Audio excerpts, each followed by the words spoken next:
pessoal, Marcelo Kim, Quality Nutrition, hoje com um convidado muito especial, parceiro, amigo das antigas. Hoje a gente vai discutir alguns assuntos que me interessam muitíssimo e acho que para todos vocês. Antes de começar, eu gostaria de pedir para que vocês dessem um ok no canal, curtissem, fizessem a inscrição, se quiserem e puderem, ok? Então, ao meu lado hoje, o polêmico Reinaldo Tubarão, o nutricionista, o doutor em nutrição, pós-doutorado, professor de educação física, e eu não tenho tempo aqui para falar o resto do currículo dele. E aí, Tubarão, beleza? Tudo bem, Marcelo? Aqui. Beleza. Queria aqui primeiro agradecer o convite para estar batendo esse papo aqui com você, que eu acho importante para a gente esclarecer várias dúvidas, várias questões, várias polêmicas que a gente ouve por aí no meio da nutrição, do esporte e afins, né? E essa iniciativa aqui da Quality Nutrition, eu acho que pouca gente viu alguma empresa, loja desse tipo fazer. Eu acho isso extremamente importante. Então, a gente vai dar sequência aí nas suas questões para elucidar aí tudo que o pessoal acho que almeja saber aí, né? Eu vou tomar cuidado aqui nos assuntos, são muitos, né? Essa é uma primeira entrevista, uma pílula aí do conhecimento que a gente quer passar. Eu tenho alguns tópicos aqui que eu reservei, que eu acho muito importante. A princípio eu gostaria de perguntar para o Tubarão em relação a nutrição versus estética, né? O que eu quero dizer com isso? Quero dizer se é possível um indivíduo manter um shape ok, né? O que eu quero dizer com um shape ok? Baixo percentual de gordura, ter força, né? E saúde. E também é possível que junto com isso ele performe um exemplo mais forte, numa prova de Ironman, é possível ele estar bem e fazer uma prova de longa distância, que nem você faz muito? Essa relação, essa confusão da estética e performance. Me explica melhor isso, assim, para que a galera também possa entender. Muito boa pergunta. Primeiramente, é possível uma pessoa ficar saudável, com baixo percentual de gordura e ter uma massa muscular bem desenvolvida, mas para isso ele tem que se encaixar dentro de um contexto, né? Várias coisas têm que serem direcionadas nesse sentido, como por exemplo, uma boa alimentação, uma boa suplementação e os exercícios feitos da forma correta. Isso é uma coisa. A gente está falando aqui, então, vamos focar um pouco na estética. É possível? É possível e, na verdade, isso acho que é até mais fácil de fazer quando a gente pensa num outro lado da história, que é, como você disse, a performance, né? Então, quando a gente foca na performance, a gente tem que tomar alguns cuidados, porque performance, primeiro tem que saber, performance para quê? Para qual tipo de atividade física, né? Depois, sabendo disso, a gente tem que modular tudo que vai ser dado para aquele indivíduo em função da característica daquela prova e da característica do atleta que vai desempenhar aquilo.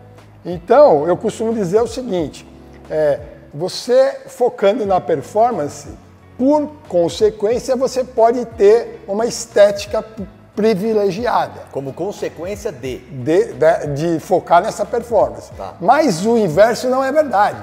Se você focar na estética, na maioria das vezes, você não vai ter aquilo que você deseja como performance. Tá? Vou dar um exemplo simples. Ingestão de carboidratos. Se você está trabalhando com um atleta que quer performance numa atividade, por exemplo, de endurance, você vai ter que dar a quantidade necessária de carboidrato, tanto antes, durante e depois do esforço, para essa pessoa ter o desenvolvimento naquela atividade de forma a atingir a performance que se pretende, né? Quando a gente fala de estética, a gente vê por aí que é ao contrário. As pessoas tiram carboidrato da dieta, a maioria, coisa que depois a gente pode discutir lá para frente, que eu não concordo, né? Uma coisa é você tirar, outra coisa é você reduzir. Então são coisas diferentes. Mesmo porque, já indo um pouco para frente, quando a gente fala em consumo de carboidrato, e você já ouviu falar daquelas dietas low carb ou high carb, na verdade, o que é low e o que é high? Faz um parênteses aqui. O pessoal não sabe, mas nós temos aqui 14 pessoas que são atletas que estão assistindo aqui, que nós convidamos algumas pessoas. Então estão fazendo gestos aqui, etc e tal, porque a gente vai entrar num assunto polêmico, que é a história do carboidrato e beleza, estética e performance, que o Tubarão estava falando agora, né? O carboidrato é um produto ligado diretamente a essa confusão da estética e performance, não é isso? Porque assim, quando a gente fala em performance, a gente fala em alta intensidade, né? Mesmo que seja em atividades de endurance e ultra endurance, porque hoje em dia a gente tem ultramaratonista correndo provas de 100 km ou mais por um pace de 3 horas e 44 minutos, né? Por quilômetro, em 3 minutos e 44 por quilômetro. Só para vocês terem uma ideia, 3 minutos e 44 por quilômetro. Então, numa prova longa, a intensidade continua se mantendo alta. Como é que o cara pode atingir um nível desse tipo se não tiver um suporte de carboidrato da forma que tem que ser? Que é uma forma muito, assim, mais exacerbada que numa atividade física comum, tá? Então não dá para atingir performance sem esse aumento da ingestão de carboidrato, principalmente durante o esforço. Tá? Não dá. Então, entendi que é a demanda, é a necessidade para performance e tem que observar esse desejo da busca da estética. Agora, quando a gente fala em estética, aí é possível reduzir a ingestão de carboidratos, né, principalmente por um objetivo específico, e você não vai ter tantos prejuízos, lógico, se você fizer, como já disse, uma dieta bem estruturada, né, uma suplementação da forma adequada, levando em consideração o estado metabólico do organismo durante o esforço, que é diferente do estado metabólico do exercício no repouso, né? A gente sabe que o metabolismo você tem a soma do catabolismo e do anabolismo. Em repouso, a gente está em estado anabólico. Em exercício, ao contrário, a gente está em estado catabólico. Portanto, o padrão hormonal é totalmente diferente e você pode se valer disso para dar para o organismo do indivíduo o que ele precisa, sem fazer com que aquele indivíduo, vamos falar grosso modo, engorde, já que ele procura uma estética específica, que ele quer ficar magrinho, com tanquinho, aquela história que a gente já conhece, né? Bom, mas aí é a dúvida que, se o pessoal puder parar de fazer sinal, senão a gente não consegue aqui conduzir. E a história do carboidrato alto e do carboidrato baixo? O high e o low. Então, existe uma galera falando, de triatletas inclusive, de long distance, mistura com estética, mistura com médico, mistura com, enfim, com todo mundo. Afinal de contas, a dieta do carboidrato alta ou baixa, e outra coisa agora na mesma pergunta, pós-treino, eu posso comer carboidrato? Eu devo comer carboidrato? E outra, que tipo de carboidrato? Coloco com gordura junto? Vamos falar um pouco dessa história do low e do high, pelo amor de Deus. Então, primeiro, estabelecer o que é low ou high depende do objetivo que você quer com aquilo. Mas, como eu já disse aqui anteriormente, que o estado metabólico durante o esforço é diferente do estado metabólico no repouso, significa que os padrões hormonais estão totalmente ao inverso. Por exemplo, a gente sabe que o principal hormônio anabólico é a insulina e os principais hormônios catabólicos são cortisol, adrenalina, noradrenalina. Durante o esforço, o estado metabólico está voltado para o estado catabólico, onde você tem o aumento dos hormônios catabólicos e, em contrapartida, você tem a supressão do hormônio anabólico, que seria a insulina. Ali a chaleira está ligada a todo vapor. Exatamente. Isso quer dizer o seguinte, que com a ingestão de açúcar, quando eu falo açúcar, entenda os carboidratos, que no final todos os carboidratos vão virar uma coisa só no seu sangue, que se chama glicose. E ponto final. Não interessa de onde vem a fonte, no final tudo é uma coisa só, glicose, ponto final.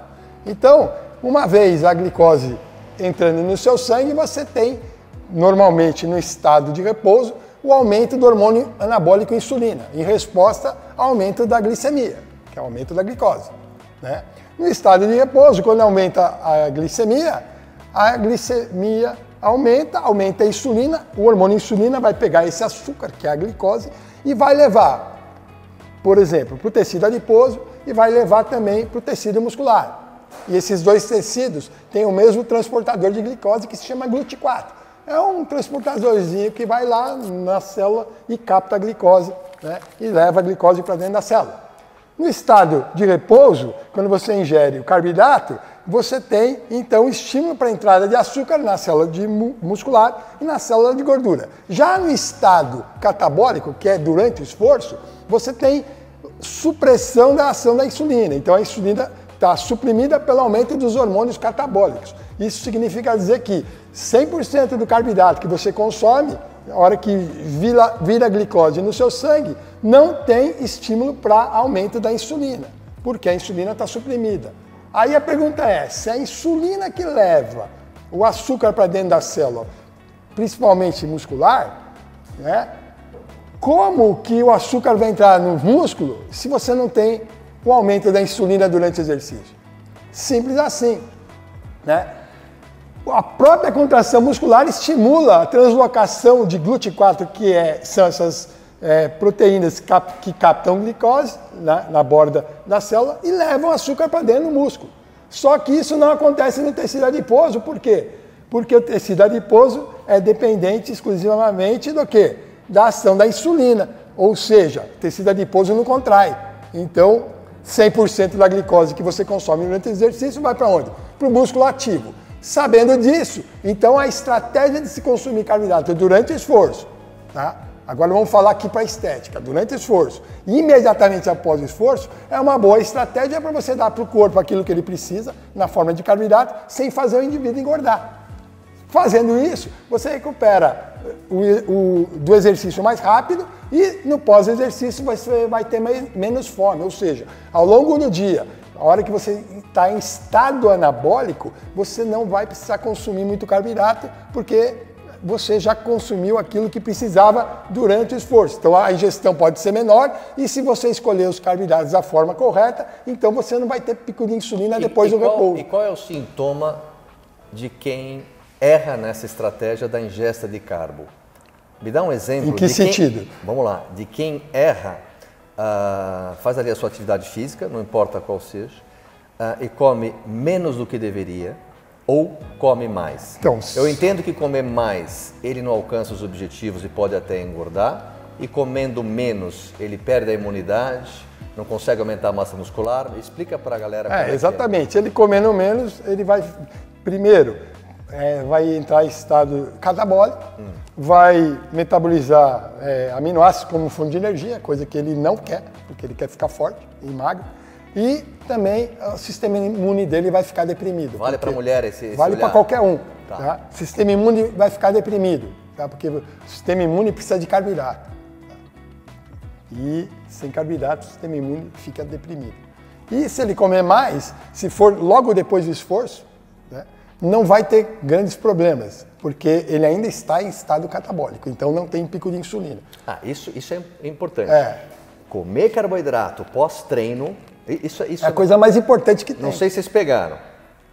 A ingesta de carbo, repete aí, que o metabolismo ainda vai estar alguma coisa assim? Assim, quanto mais intenso for o esforço e mais prolongado, mais translocação daquelas proteínas que chamam GLUT4 vão estar na periferia da célula muscular. Portanto, você estando com mais intensidade, fazendo mais intensidade de esforço e por um tempo mais prolongado, isso vai permanecer por mais tempo, né, depois do esforço. Então, quanto mais intenso for o esforço, mais tempo os GLUT4 vão estar lá borda da célula captando glicose. Então esse é o momento mais importante para você. Aquela máxima que se diz, se tem uma boa hora de comer carboidrato é pós-treino ou é É a melhor coisa que tem. Pós-treino. Se tem uma hora de ingesta de carbo, é pós-treino. E qual tipo de carboidrato? O de índice glicêmico mais alto possível, para recuperar mais rápido. Açúcar de mesa pode ser um. Não, você não falou. Sim, açúcar de mesa. Assim como... Açúcar branco? Açúcar branco, por exemplo. O que é açúcar branco? É frutose mais glicose, que é a sacarose. Se você pegar um suplemento que tem carboidrato, você vai ver que nesse suplemento sempre vai ter sacarose, ou vai ter sacarose mais frutose, ou vai ter maltodestrina, destrose, que no fim é tudo a mesma coisa. Carboidrato de absorção rápida. Portanto, é isso que se usa no suplemento durante o esforço e logo depois do esforço. Né? É só você diluir da forma correta que não vai ter problema nenhum. Pela lei da osmose, seria o mais importante. Então, carboidrato depois do esforço é o mais importante e se ele for de alto índice glicêmico, melhor ainda. Melhor ainda. Bom, Isso é metabolismo, fisiologia, bioquímica, é isso. Não dá para fugir disso. O que você está falando não é a sua opinião particular. Não, né? Eu não estou dando opinião nenhuma, é assim que funciona. Tá. E aí, não me venha com essa história, mas o açúcar é inflamatório. Vamos colocar os pingos nos i. Inflamatório em que momento?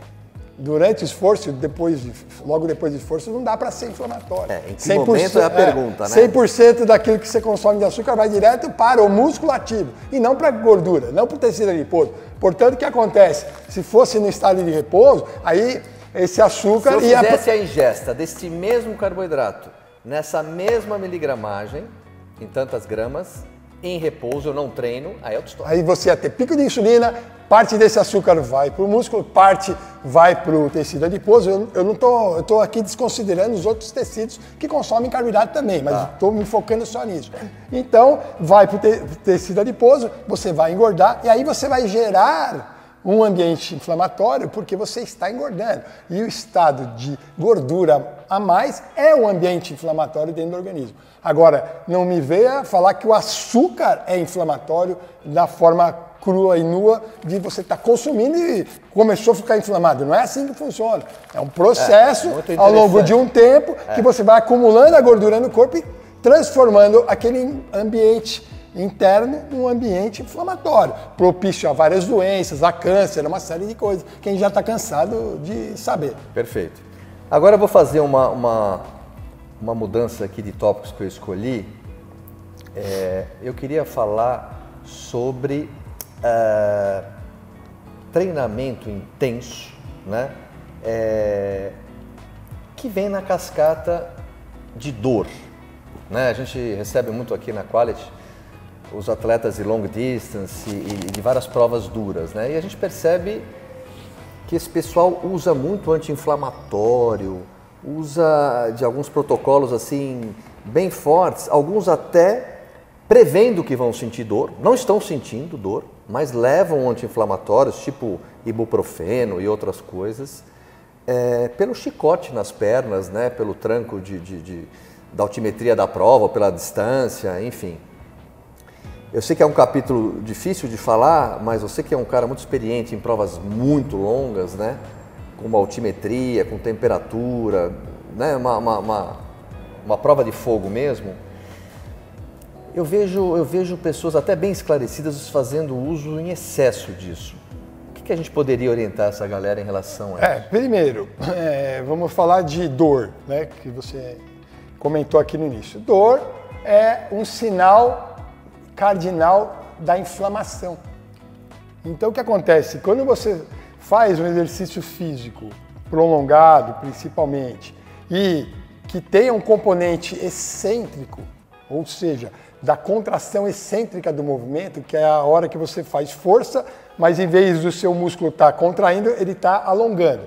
Por exemplo, numa corrida é a fase de aterrissagem de uma corrida. Quando acontece isso, você tem maior grau de lesão, né? E quando você tem lesão interna muscular, isso gera dor.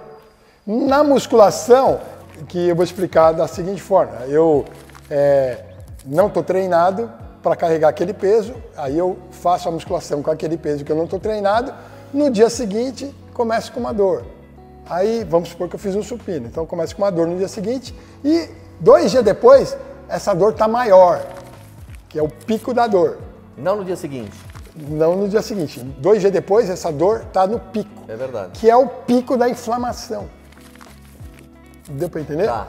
Então, se tivesse uma curva ali, seria em bater 48 horas. 48 horas, o pico da dor bate com o pico do estado inflamatório. Tá? E o que acontece?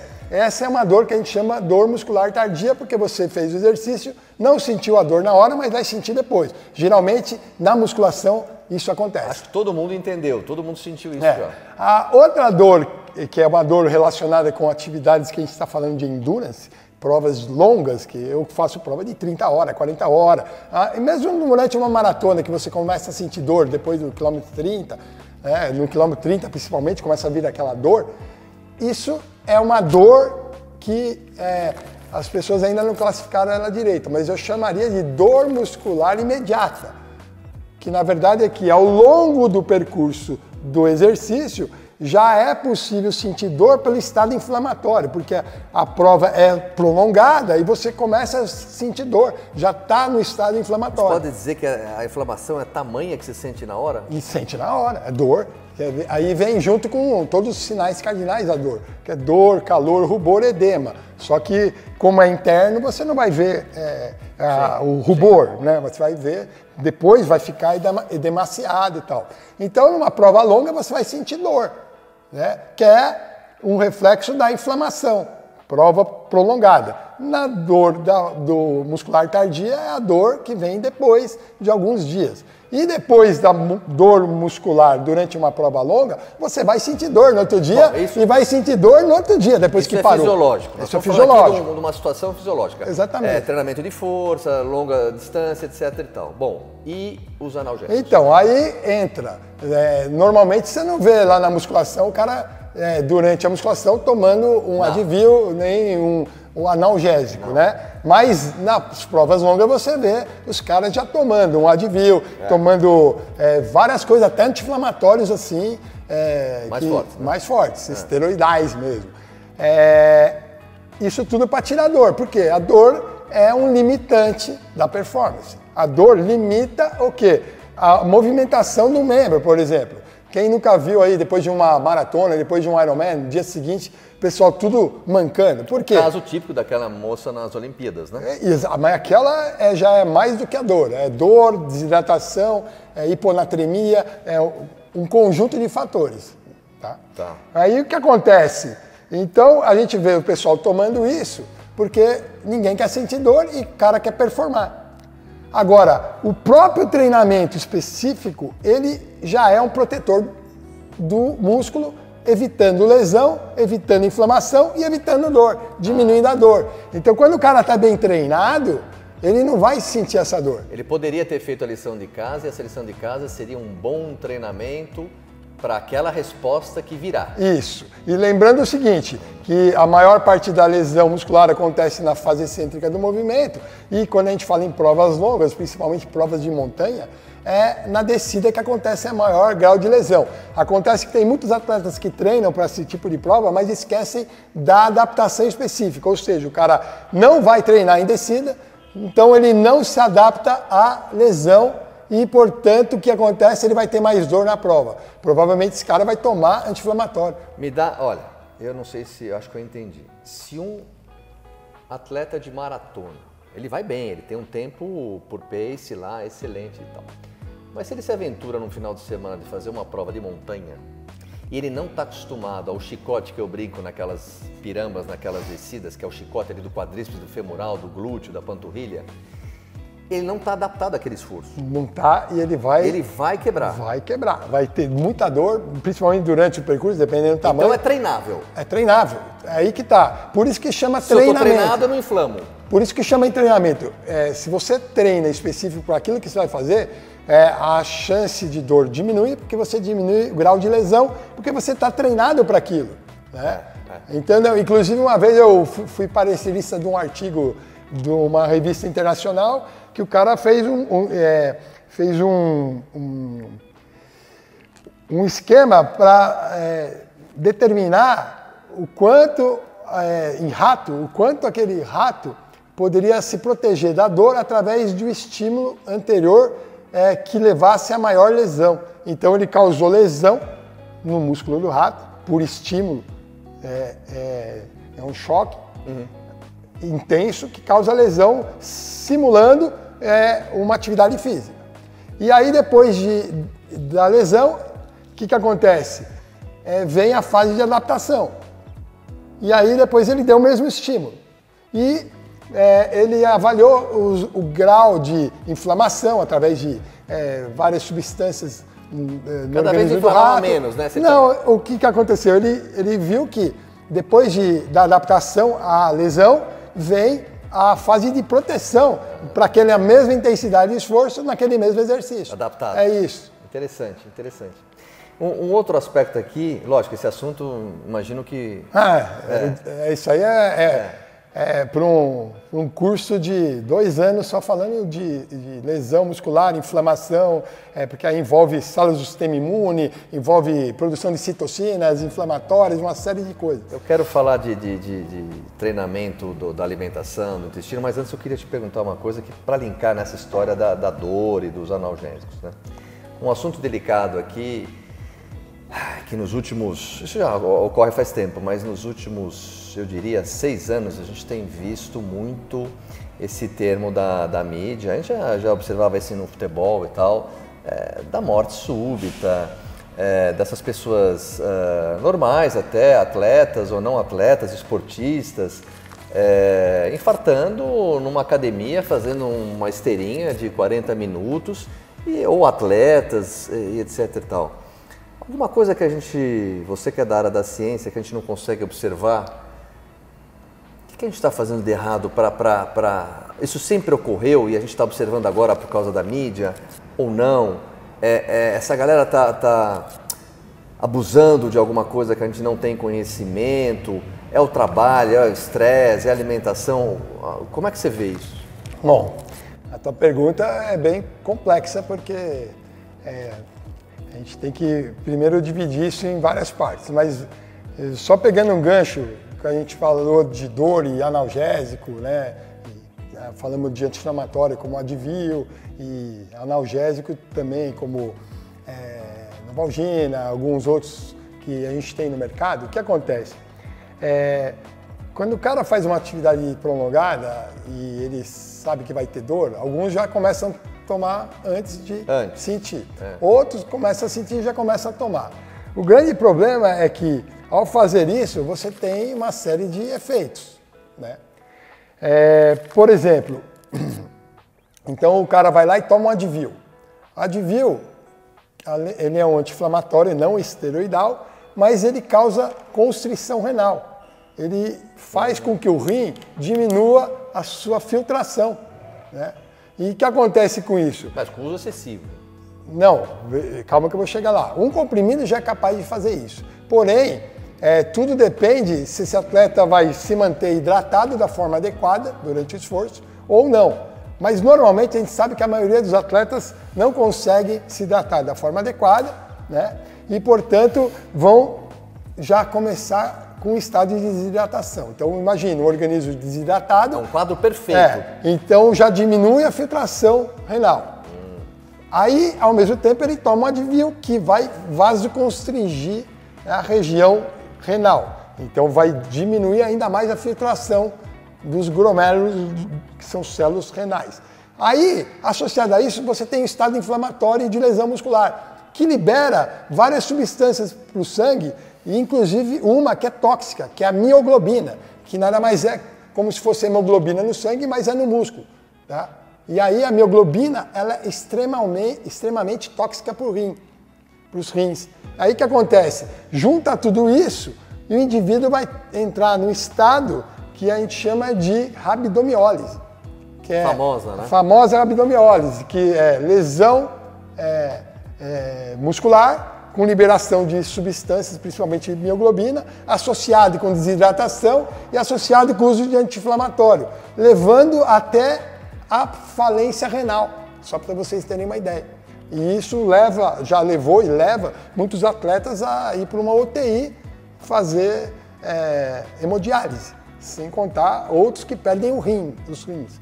Agora, você vem falar, isso se fazer uso de grandes quantidades. Ou fazer uso de grandes quantidades, ou o cara já começar uma prova já com lesão prévia, que isso acontece muito, lesão muscular, já com dor, porque treinou muito. Ele já entra de um treinamento não tão correto, ele já entra lesionado e tem como muleta o comprimido.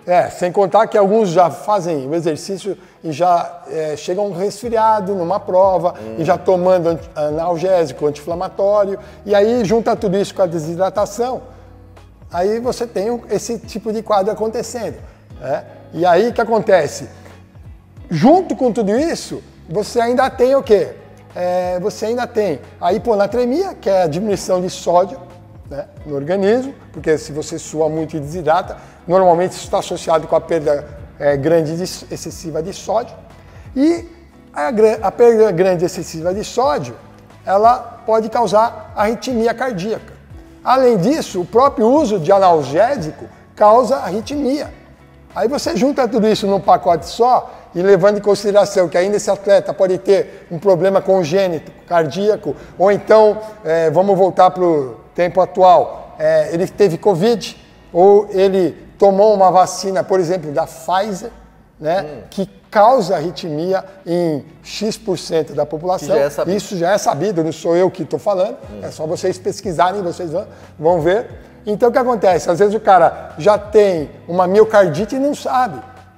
Já tem um problema congênito e não sabe. Aí ele vai para uma atividade prolongada e junto com tudo isso ainda tem todos esses... E ele está saturando a máquina dele no máximo. Ele está colocando o organismo dele num estresse que normalmente o coração não vai suportar. A gente consegue ter como verdade aquela máxima também que após uma maratona o sistema imune cai 5, 6 vezes? Cai, E demora ali 15, 20 dias Então, tudo a gente tem que relacionar com a situação. Quem que vai ter um sistema imune considerado até pior que de um aidético depois de uma prova dessa?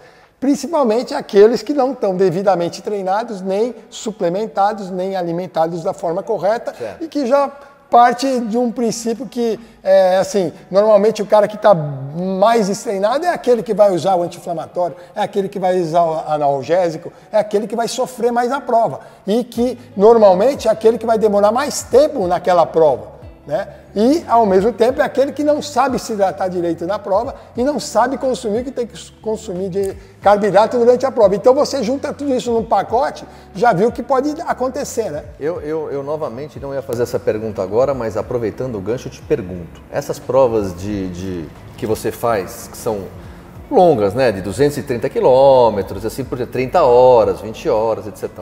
E tem uma coisa muito curiosa que é a história... Cada um tem a sua estratégia, cada atleta tem a sua estratégia.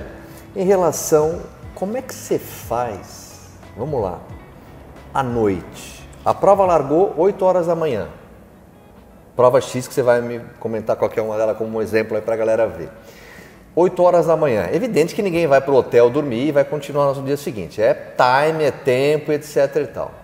Vamos lá. Deu meia-noite, você vai sentir sono. Você não pode ir para a cama, você tem que continuar correndo. Eu só estou lembrando dessa pergunta porque a gente falou do uso de anti-inflamatório, a gente falou do coração, a gente falou de hidratação.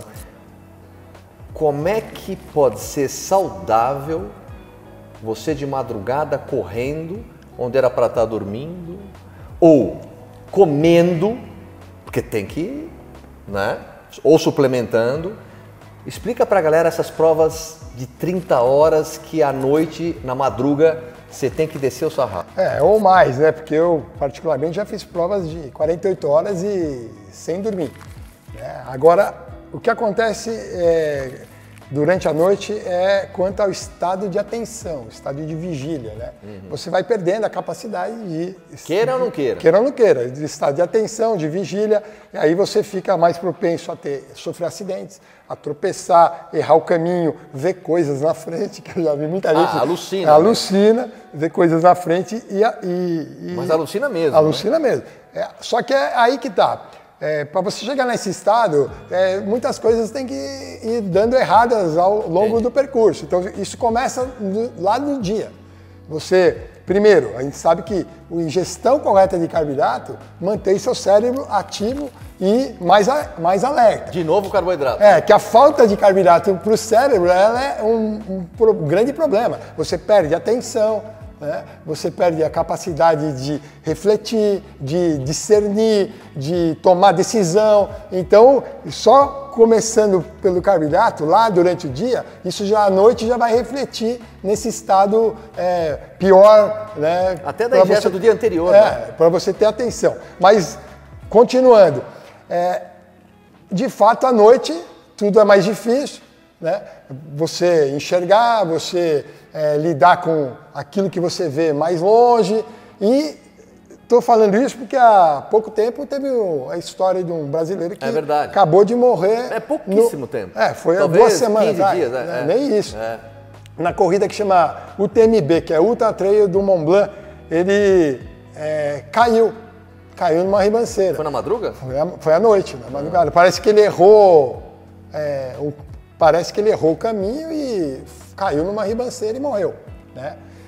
Um cara experiente, segundo todo mundo fala, mas assim, quando alguém fala para mim que o cara é experiente, ele pode ser experiente em alguma coisa e pode não ser experiente em outra.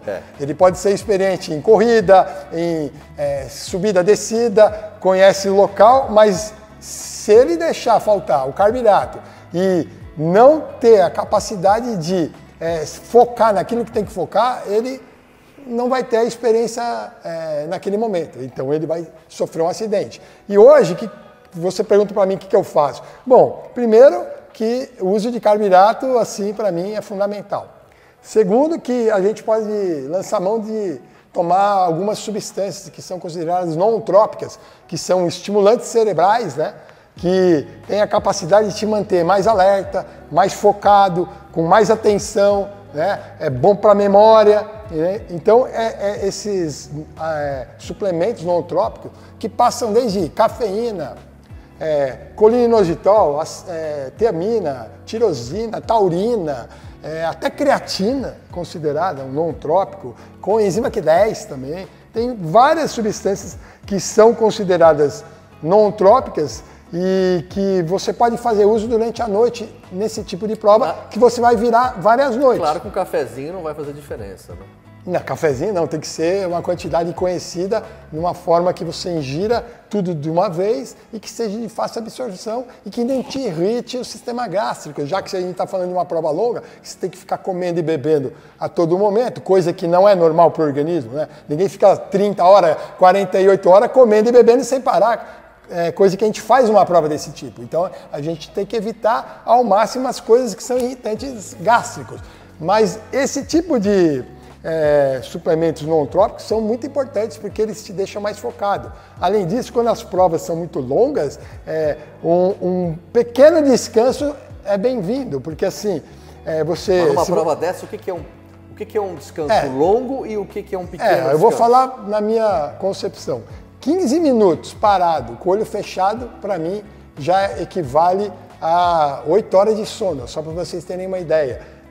Porque parece que não, mas isso faz com que teu cérebro repouse, né? E você volte à atividade. É tipo tirar aquelas sonecas, né? Lembra dos grandes intelectuais, dos grandes filósofos, dos grandes cientistas? Eles não dormiam porque eles não queriam perder tempo. Eles queriam aproveitar ao máximo tempo. O que eles faziam? Em vez de dormir 8 horas, 10 horas, eles tiravam pequenas sonecas. De meia hora, 40 minutos. Vai depender... Mas me diga, e se você, então, dormir 40 minutos? Sim. 40 minutos seria o... Sim, vai depender de cada um. Eu prefiro dormir menos tempo e mais vezes do que muito tempo. Para você não emborrachar, vai. Eu vou falar, para o corpo não esfriar muito, e aí, porque a hora que ele esfria muito, na hora de voltar para a atividade é muito difícil. E eu conheço muita gente que, em provas longas, parou para descansar, assim, vou dormir aqui nesse hotelzinho 1 hora, 2 horas. Não volta para a prova, tá? Agora, Tubarão, dentro desse contexto aí, até anotei aqui para não esquecer, eu li uma matéria tua faz um ano, dizendo Ah, isso até anotei aqui porque é meio, não sei se eu li certo ou se você estava bem de cabeça. Treinamento do intestino. Intestino se treina? Exatamente isso. Na verdade, a maior parte das coisas se treina, e já pegando um gancho que a gente acabou de falar da noite, ficar sem dormir a gente não consegue treinar. O sono é uma coisa assim que não dá para controlar, né? Se você ficar muito tempo sem dormir, isso vai depender do limiar de cada um, mas chega uma hora que você apaga e desliga. É por isso que acontecem muitos acidentes de carro, automóvel. Desliga o disjuntor desliga mesmo. a hora que você acorda, você não sabe nem onde você está, se você acordar, né? Então é aquilo que eu falo. O sono, qual é a estratégia do sono durante provas longas? Só voltando naquele assunto. É você começar uma prova sem sono, bem descansado. Tá. E aí, a hora que você começa a perceber que não está dando mais para você, você para, tira a soneca e volta. A pílula de soneca é a sua receita. Exatamente. Tá bom. Tá. Agora, voltando, o intestino, ao contrário do sono, da parte do sono do nosso cérebro, ele é treinável, entendeu? Então, falando em carboidrato, que é o que você precisa durante o esforço, você treina a absorção de carboidrato, porque você tem proteínas transportadoras específicas para carboidratos diferentes que são treináveis, né? Quanto maior a disponibilidade de carboidrato ao longo do seu treino, ao longo da sua dieta que você consome, maior vai ser a expressão dessas proteínas, portanto, maior transporte de carboidrato por hora você vai conseguir. Peraí, que acho que a galera, pelo menos a carinha então vou falar em pessoal. número. Vamos supor que numa situação normal, um cara que come carboidrato normalmente, nem pouco nem muito, normal, ele tem uma capacidade de transportar por volta de 60 gramas de glicose por hora e por volta de 30 gramas de frutose por hora, por transportadores diferentes, GLUT1S para glicose e GLUT5 para frutose. Perfeito. Quando você está treinando o seu intestino, você começa a ingerir mais carboidrato, principalmente durante o esforço e imediatamente após o esforço. Quando a gente fala em treinar o intestino, a minha prova é daqui a 6 meses. Logo, eu estou em treinamento. Então eu treino meu intestino agora. Mas não é só por causa também do seu intestino, depois eu falo, mas vamos falar sobre o intestino. Em 23 dias você está adaptadíssimo a consumir mais carboidrato se você treinar a ingestão maior de carboidrato. Por exemplo, se eu consumo, vamos falar de atletas no geral, vamos falar que a ingestão média é de 40 gramas para baixo por hora, né? Se você começar a treinar, você pode chegar até, no máximo, por volta de umas 120 gramas por hora, usando 2 tipos de carboidrato diferentes. Para que a galera entenda, eu e você, mesma idade, mesma altura, treinamos a mesma planilha, né? Basicamente tudo igual. Você faz o treinamento de intestino, eu não. O seu tanque é maior que o meu. Na verdade não é meu tanque, é a capacidade de colocar energia no meu músculo, que é o meu tanque vai ser maior por tempo do que a tua. E você tem mais performance, é mais longevo do que eu. Visto que a performance em atividades de endurance e com alta intensidade, nesse caso, você precisa de mais carboidrato, então quanto mais você conseguir fazer com que aquele carboidrato chegue no teu músculo para ele contrair, seria isso? Melhor para você. Tá. Então assim, os grandes atletas hoje de ponta consomem até 120 gramas de carboidrato por hora. É muita coisa. É atleta de ponta, mas a gente sabe que são atletas que fazem um Ironman para mais de 9 horas, 7 horas, 8 horas, quase 8 horas e tal. Agora, no meu caso, da minha performance, eu consumindo entre 60 a 80 gramas de carboidrato por hora, eu já resolvo o meu problema, entendeu?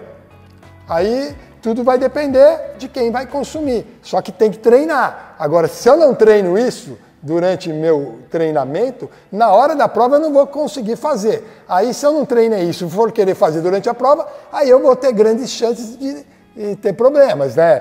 Problemas gastrointestinais, vômito, diarreia, uma série de coisas. Que é muito comum. Você passou lá atrás pelo açúcar, né? A gente falou aqui brevemente, que eu sei que essa sua matéria era grande, sobre o intestino, sobre tal. E o sal? E o tal do sódio, que é outra situação também bastante polêmica, especialmente nesse seu olhar de endurance, usa, não usa, usa pastilha de sal, não tenho pastilha de sal, posso usar sal de cozinha? Sim ou não? Não, é uma loucura, não pode usar. E aí, sódio, potássio... Então, vamos falar de atleta, né? Já que a gente está colocando aqui como foco. Bom, atleta ele sua, certo? Porque a forma mais eficiente de perder calor no organismo é através da evaporação do suor, tudo bem?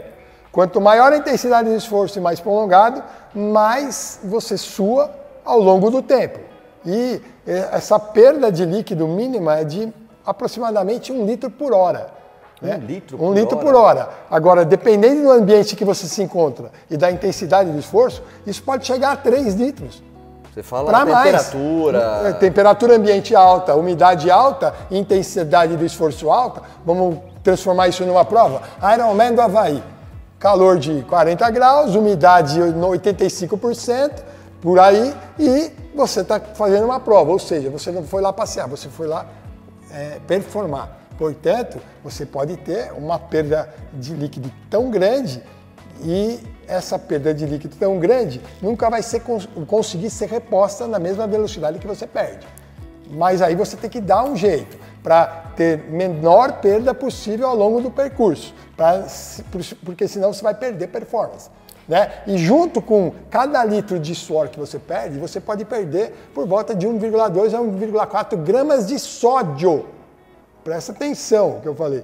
1,2 a 1,4 gramas de sódio, não é de sal. Sal é cloreto de sódio, eu estou falando de sódio. Portanto, é uma quantidade significativa que você perde no suor e, portanto, você pode chegar ao estado de hiponatremia. Né? Isso é tudo que a gente falou lá atrás. Né? Hiponatremia é a diminuição da concentração de sódio no plasma a partir de abaixo de 135 miliequivalentes por litro, você já está hiponatrêmico. Né? E se essa hiponatremia chegar a 120 para baixo, então você está no estado crítico de hiponatremia. E os sinais e sintomas de hiponatremia são praticamente o mesmo da desidratação.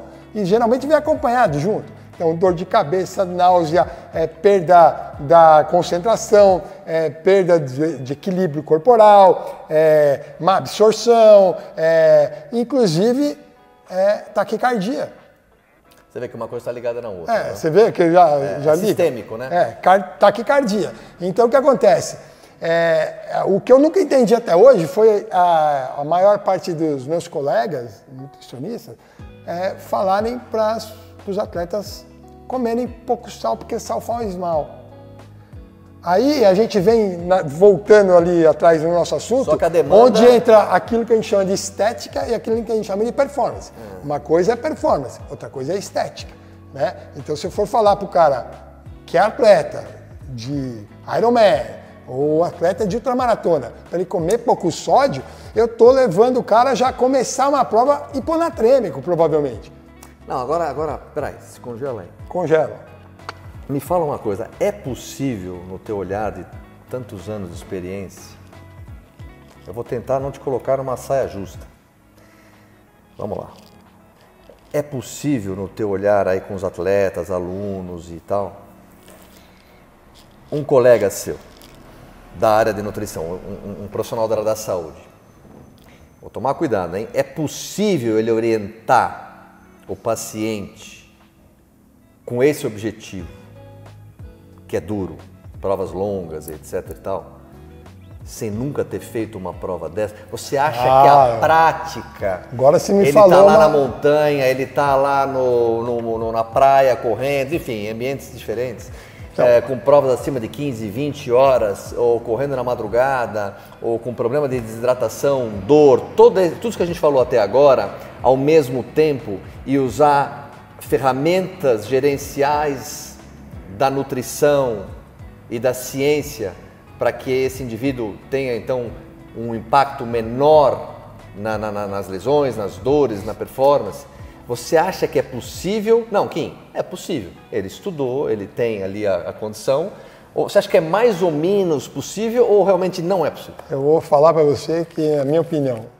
Porque tem muita coisa que eu aprendi ao longo desses anos todos que ninguém me ensinou.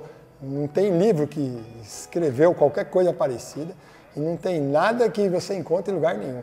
Você só vai aprender lá. O que eu faço é que, como eu tenho a experiência em loco, em prática? Na prática, e ao mesmo tempo tenho a ciência por trás, que eu estudo, então eu consigo aproximar uma coisa da outra.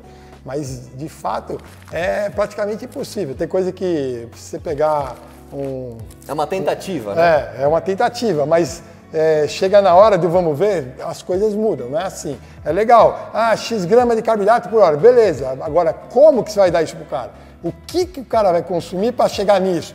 E qual o tamanho da prova? E, por exemplo, qual é o percurso? Tem muita subida, muita descida, tem muita reta. Em que momento você vai usar aquilo que tem que usar para evitar perder muito tempo para comer, para se alimentar? Então, aí começa a entrar as particularidades que só aprende na prática. E só fazendo e vivenciando. Por exemplo, se eu nunca corri e vivenciei ficar 2 dias, 3 dias performando sem parar, como é que eu vou saber o que eu posso dar durante a noite, durante o dia, para um cara que vai fazer isso? Como é que eu vou entrar lá dentro daquele mundo e entender isso? É difícil. Por exemplo, ano que vem, em maio, eu vou fazer o quíntuplo Ironman contínuo. São 19 km nadando, 900 pedalando. Peraí, para a galera entender. Quíntuplo Ironman contínuo. Então, se eu entendi, são 5 dentro de uma prova. 5 Ironman. Um Ironman já é, né, a morte pé de carona. E agora, então, é 5? 5 contínuo. Então, são 19 km nadando numa piscina de 50 metros. São 900 km pedalando num percurso de 4 km. E 217 correndo num percurso de 2 km. Aí a pergunta é, em quanto tempo a gente quer fazer essa prova? Eu, provavelmente, quero performar. Então, eu quero fazer abaixo de 3 dias. Abaixo de 3 dias. Mas o cara tem 5 dias para fazer a prova. E assim, como é contínuo, como eu entendo por contínuo, eu vou tentar dormir o menos possível. Né? Então, eu pretendo fazer a parte da natação e do ciclismo sem dormir. Quantas horas você vai fazer isso? Bom, eu calculei lá X horas, 30 e poucas horas. Perfeito. Mas eu já fiquei 48 horas sem dormir. Então, isso aqui eu sei que dá para aguentar sem dormir. Aí depois eu vou sair para correr, antes de sair para correr, aí eu vou tirar uma sonequinha, lembra que a gente falou? Para o meu cérebro descansar e eu voltar renovado, com mais atenção para fazer a parte da corrida. E aí depois vai depender do que vai acontecer ali no meio para eu poder ir controlando isso. Agora, como eu nunca fiz isso e garanto que quase ninguém fez isso, como é que alguém que nunca nem está perto de conhecer um esporte desse tipo vai entender o que tem que ser feito? Presta atenção. Claro, me parece lógico. Um outro aspecto aqui que nosso tempo já estourou, eu queria te perguntar uma coisa que eu acho que isso nunca ninguém te perguntou, né, nesses anos todos. Nessas provas todas, que eu sei que acompanham, né, que são longas, são duras, me fala, porque acho que a galera gostaria de saber, você sente medo? Em algum momento o medo vem? Quero dizer o seguinte, você fala, Kim, o que você quer dizer com medo? Então eu me explico. Medo na madruga com dor e com fome e com sede. O que eu estou fazendo aqui? Medo inclusive do acidente, que a gente escuta, né? Opa! Até de animais, né? No meio de prova e tudo, sim, né? Sim, porque tem, né? Então, mas assim, não abrindo muito, mas essa parte, eu não sei se você lembra, nós fizemos um curso aqui na Quality, onde trouxemos psiquiatra, etc e tal, para falar dessa parte psicológica. O atleta, ele sente medo? Dá para falar o medo? Eu não vou falar por mim, porque eu não sinto medo, porque eu gosto da noite, eu gosto de correr à noite, que é a hora que eu me dou melhor, porque a minha estratégia de corrida durante o dia segurar meu pace, me hidratar bastante, para chegar à noite. É o seu ponto alto, né? Que é para eu correr mais forte à noite. Cena na chuva, né? Porque à noite eu corro melhor, porque, primeiro, que está fresco. Segundo, você desidrata menos.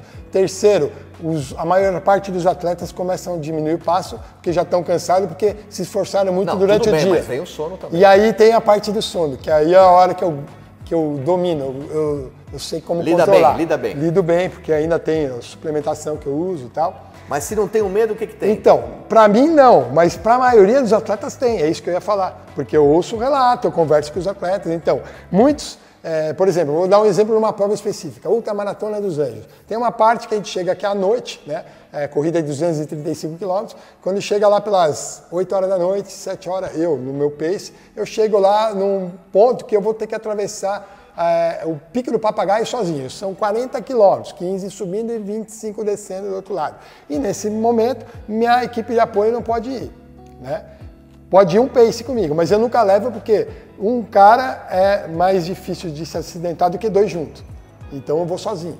E eu gosto, eu curto, tal. Mas muita gente chega lá, muitos vão levar um pace porque tem medo de ir sozinho, outros param e dormem e só vão quando amanhecer no dia seguinte. Tá. Por medo de várias coisas. Animais, lá tem onça, tem lobo-guará, tem cobra pra caramba.